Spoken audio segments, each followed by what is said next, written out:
Di sini kami akan menjelaskan tentang pengertian dan sejarah logika hukum. Perkenalkan, nama saya Abdul Musasin Bahran. Nama saya Siti Bali Putri. Nama saya Dede Sumodani. Nama saya Adi Muhammad Taufan. Ya, baik, masuk ke materi. Seiring dengan perkembangan zaman, pengabaian pentingnya logika dalam berpikir dan membuat aturan. Kebanyakan menganggap remeh logika dan berpikir tanpa ada dasar. Mereka menginginkan hal yang mudah dan praktis, sehingga yang terjadi adalah kejanggalan-kejanggalan pada masyarakat luas. Tujuan penulisan ini adalah selain bertujuan untuk memenuhi tugas mata kuliah logika hukum, juga untuk memahami apa itu logika hukum. Dengan adanya logika, kita dapat berpikir, mengambil keputusan yang tepat dalam memenuhi kepentingan hidup secara individu dan umum. Dan juga kita dapat mengartikan apa dan mengambil kesimpulan dari proses pemikiran atau pernyataan yang ada dan kebenaran yang akan muncul. Di sini saya akan menjelaskan tentang apa itu logika. Logika dalam bahasa Yunani yaitu logos.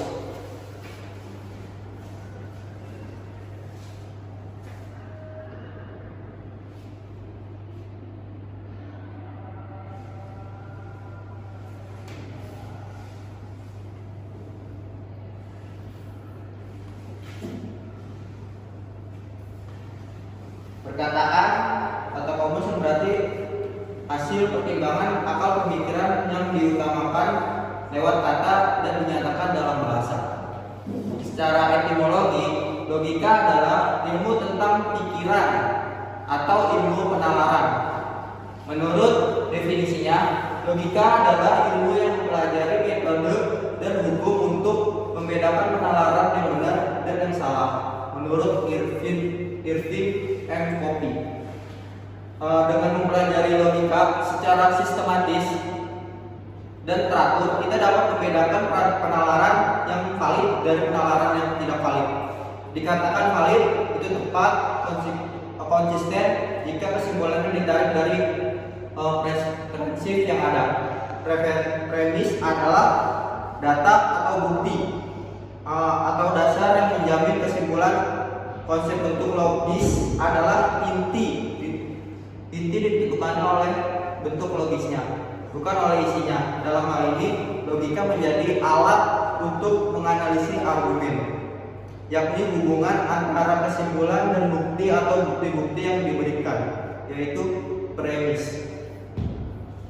Kata logika menurut kamus berarti cabang. Cabang ilmu pengetahuan.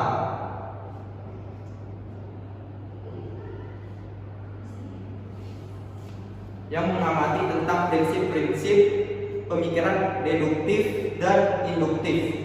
Kata logika menurut istilahnya berarti suatu metode atau teknik yang diciptakan untuk meneliti ketepatan penalaran.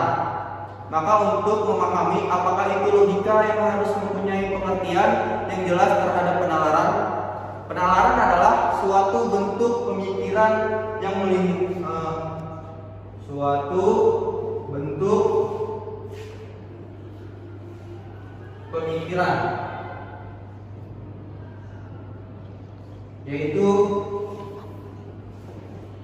penalaran, yaitu konsep pernyataan dan penalaran meliputi dua unsur. Yang pertama itu ada penalaran deduktif.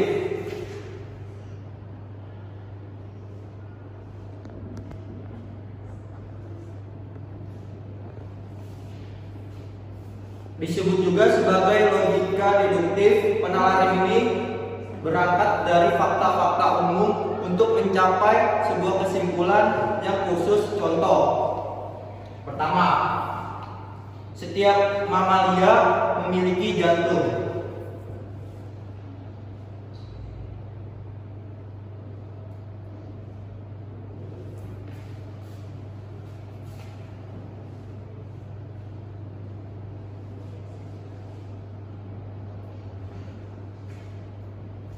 Yang kedua, semua sapi adalah mamalia.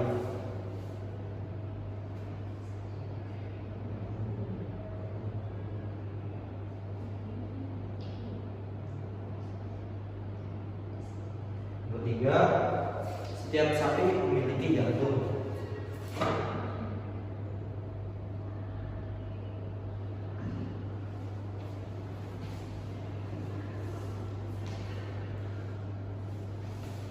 Itu dari penalaran deduktif contohnya. Yang kedua adalah penalaran induktif. Disebut juga logika induktif yang berangkat dari fakta-fakta khusus untuk mencapai sebuah kesimpulan umum. Contohnya, kuda punya sebuah jantung, kuda Australia punya sebuah jantung. Itu dari contoh dari penalaran induktif. Oke, lanjut. Sekarang masuk ke pengertian penalaran. Sekarang pengertian penalaran, kita artikan penalaran.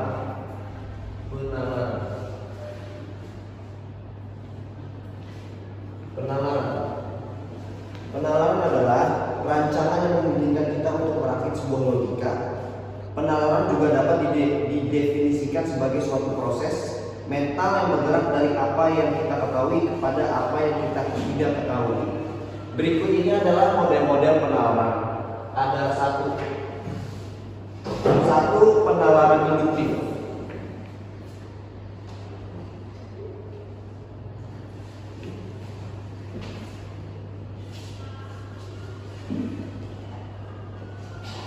Penalaran induktif adalah induksi didefinisikan sebagai proses penalaran yang memungkinkan kita mencapai suatu prinsip atau singkat umum berdasarkan observasi dan hal-hal yang partikular.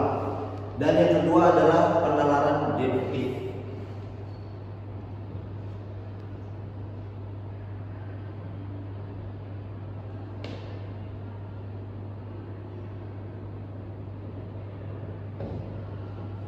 Penalaran deduktif diartikan deduksi adalah proses penalaran yang bergerak dari hal-hal yang umum atau universal kepada hal-hal yang partikular.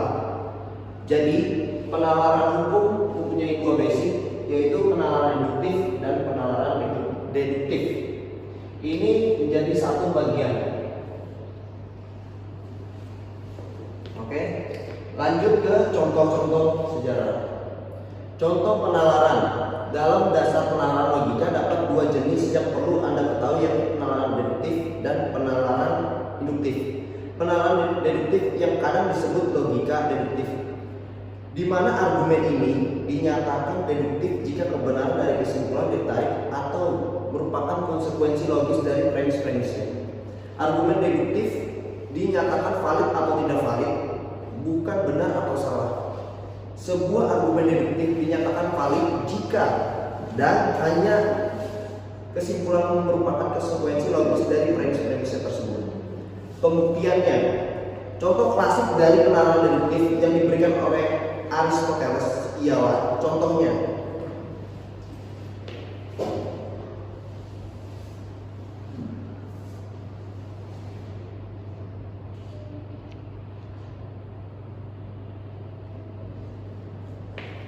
Satu, semua manusia fana.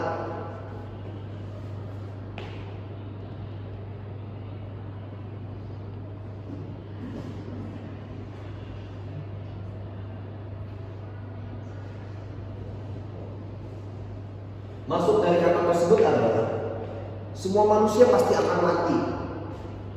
Semua pasti akan mati dan tidak akan ada yang abadi.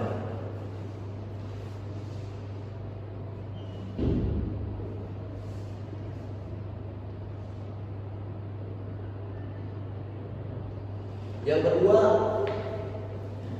Socrates. Socrates adalah manusia. Masuknya premis minor. Untuk memenuhi sebuah kebutuhan, manusia wajib berkembang biak.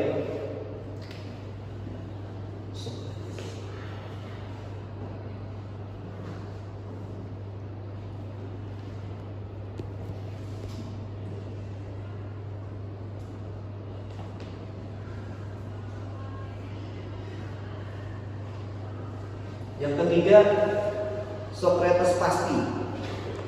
Socrates pasti itu dua kesimpulan ini yang ditarik manusia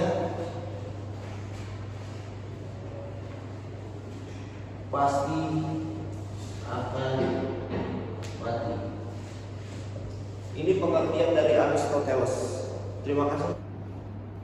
Selanjutnya saya akan mempresentasikan tentang sejarah logika.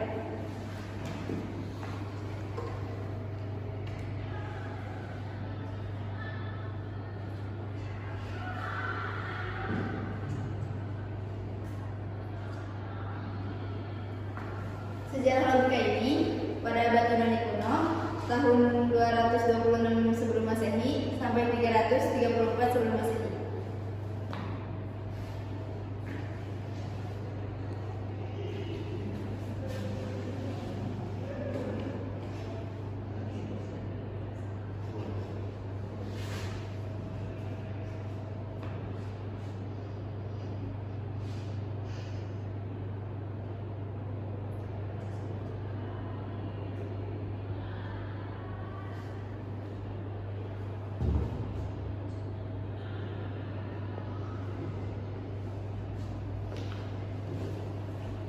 Zeno dari Citium, pelopor kaum Stoa, disebut sebagai figur utama yang meletakkan istilah logika.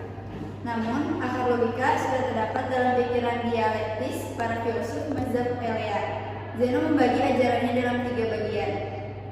Fisika gambarkan sebagai lading dan pohon, logika sebagai pagarnya, dan etika sebagai buahnya.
Logika sebagai buahnya.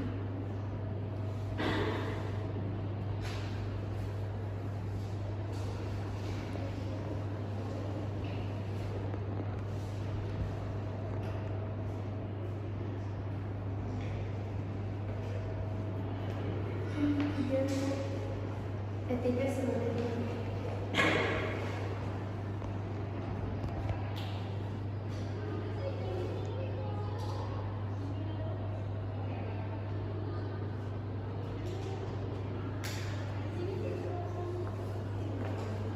Ini pembagian Zeno menjadi 3 bagian. Kemudian seiring perkembangannya, logika dikatakan sebagai ilmu logika scientia berkat karya Aristoteles, yaitu to organon yang memuat tentang 1. Kategoria, isi logika istilah prediksi. Kemudian seiring perkembangannya, logika dikatakan sebagai ilmu logika scientia berkat karya Aristoteles, yaitu to organon yang memuat tentang kategoria, periharmonies, analitika proteara, dan topika perisopitikon. Aristoteles menjadi salah satu pelopor dari penyelidikan tentang logika yang memberi banyak sumbangan terhadap ilmu pengetahuan. Menurut Aristoteles, alam semesta tidaklah dikendalikan oleh serba kebetulan, oleh keinginan atau kehendak dewa yang terduga. Dari pendapatnya itulah muncul pemikiran bahwa manusia perlu mempertanyakan setiap aspek dunia alamnya secara sistematis dan harus memanfaatkan pengamatan empiris serta alasan-alasan logis sebelum mengambil keputusan. Pada tahap awal, Aristoteles menyusun logika sebagai sebuah ilmu tentang hukum-hukum berpikir untuk memelihara jalan pemikiran setiap kekeliruan. Dan pada tahap berikutnya, pemikiran logika Aristoteles dilanjutkan oleh Theophrastus dan kaum Stoa mengembangkan logika proposisi dan bentuk-bentuk berpikir sistematis. Pada abad 13 sampai 15, logika modern ini mengalami perkembangan dengan ditemukan metode baru oleh Raymond Lullus.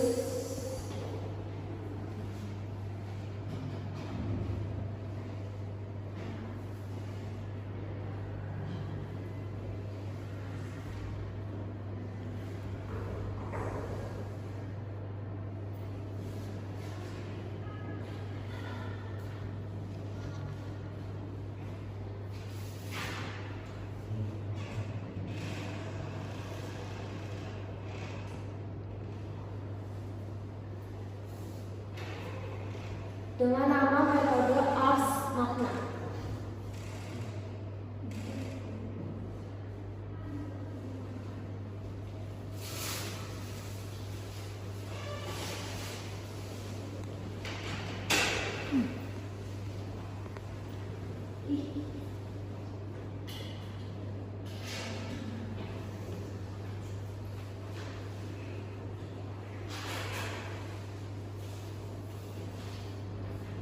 Yaitu metode seperti aljabar, pengertian untuk membuktikan kebenaran-kebenaran tertinggi. Yang kedua, pada abad ke-7 Masehi, agama Islam mulai berkembang di daratan Arab, dan pada abad ke-8 agama Islam telah meluas ke barat. Setelah Islam mulai menyebar, banyak karya-karya ilmiah Yunani yang diterjemahkan ke dalam bahasa, sehingga dalam sejarah Islam pada abad ini diberikan julukan sebagai abad terjemahan. Salah satu tokoh logika yang terkenal dalam Islam adalah Al-Farabi dari 873 sampai 950 Masehi, dan dikenal sebagai guru kedua setelah Aristoteles disebabkan karena kemampuannya dalam memahami Aristoteles.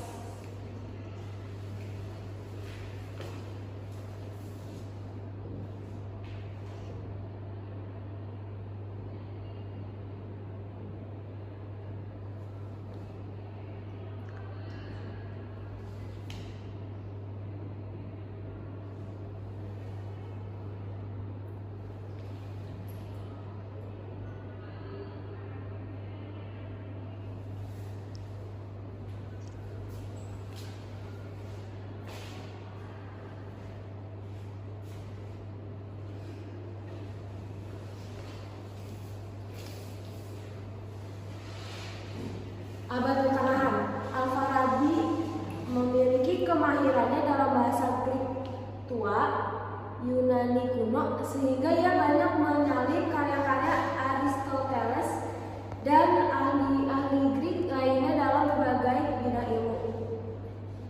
Perkembangan logika sempat mengalami kemunduran, bahkan ilmu logika dianggap tidak bernilai. Namun pada abad ke-13 sampai abad ke-15 mulai muncul tokoh-tokoh logika seperti Roger Bacon, Petrus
Lanjut ke abad modern.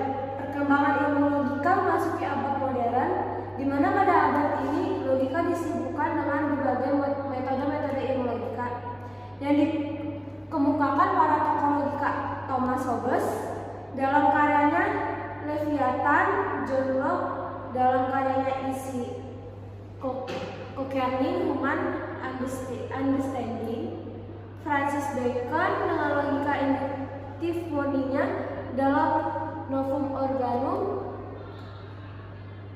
René Descartes dengan deduktif murni dalam Discours de Méthode dan lain sebagainya. Sekian dari saya. Oke, lanjut ke bagian kesimpulan sekarang. Dari pembahasan di atas, maka dapat disimpulkan bahwa logika hukum itu adalah suatu cara yang diciptakan untuk meneliti ketepatan penalaran dan mencegah kesesatan berpikir. Sementara penalaran adalah cara pandang manusia dengan cara menyamakan dengan kondisi umum yang terjadi dan menunjukkan bagaimana proses sejarah logika hukum itu terjadi. Sekarang masuk ke bagian penutup. Demikian apa yang dapat kami sampaikan dan paparkan dalam tugas logika hukum ini. Semoga mendapatkan kesimpulan dan inti-inti dari pembahasan yang ada. Makalah ini seperti dasar-dasar logika, pengertian penalaran dan sejarah logika. Semoga tugas ini dapat diterima oleh dosen kami dan mendapat memuaskan, amin, nilai yang baik, amin. Wassalamualaikum warahmatullahi wabarakatuh.